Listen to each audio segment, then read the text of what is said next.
बिस्मिल्लाहिर्रहमानिर्रहीम।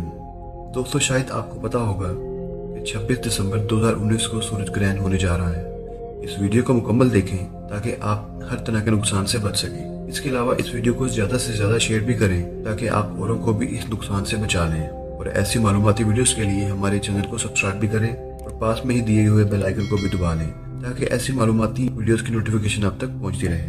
दोस्तों, जब रसूल खुदा सल्लल्लाहु अलैहि वसल्लम के बेटे इब्राहिम की वफ़ात हुई तो इस पर रसूल पाक सल्लल्लाहु अलैहि वसल्लम ने इरशाद मुबारक फरमाया कि किसी की भी वफ़ात को सूरज ग्रहण से तशबीह ना दो, क्योंकि इस वक्त रवायात बताती हैं कि सूरज ग्रहण हुआ था और लोगों को गुमान होने लगा था कि रसूल पाक के बेटे की वफ़ात में ये सूरज ग्रहण हुआ है।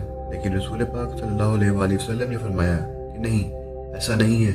आप नमाज आयात अदा करें और घर या मस्जिद में ही रहें।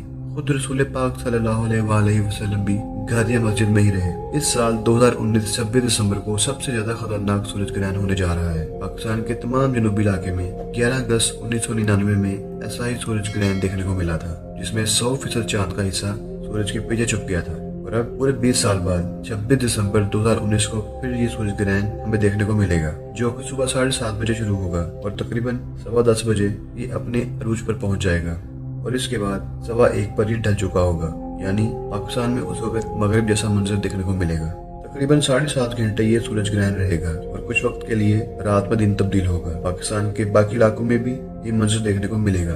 सूरज ग्रहण के असरात के लिए जरूरी अहकामात ये हैं कि जब मुकम्मल सूरज ग्रहण या 80% से ज्यादा सूरज ग्रहण हो तो इस वक्त दर्जा हरारत एकदम कम हो जाता है। सूरज ग्रहण के दौरान बगैर सूरज को किसी फिल्टर वाले चश्मे के इसे देखना आंखों के लिए इंतहाई नुकसानदेह साबित हो सकता है और वो शख्स या जो भी कोई हो वो अंधा हो सकता है। हामला औरतें भी इस सूरज ग्रहण के वक्त घर से बाहर ना निकलें और खुले आसमान के नीचे भी ना जाएं, क्योंकि सूरज की रेडिएशन खतरनाक साबित हो सकती हैं। और कोशिश यही करें कि आप सूरज ग्रहण के वक्त सूरज को बिल्कुल ना देखें और मर्द हजरात भी घर से बाहर ना जाएं। बच्चे और बूढ़े हजरात भी घर में ही रहें और ज्यादा से ज्यादा तौबा और इस्तगफार करें। जितना हो सके सदका दें और नमाज आयात जरूर पढ़ें। अल्लाह पाक हम सब की हिफाजत करें और हम सबको हर तरह के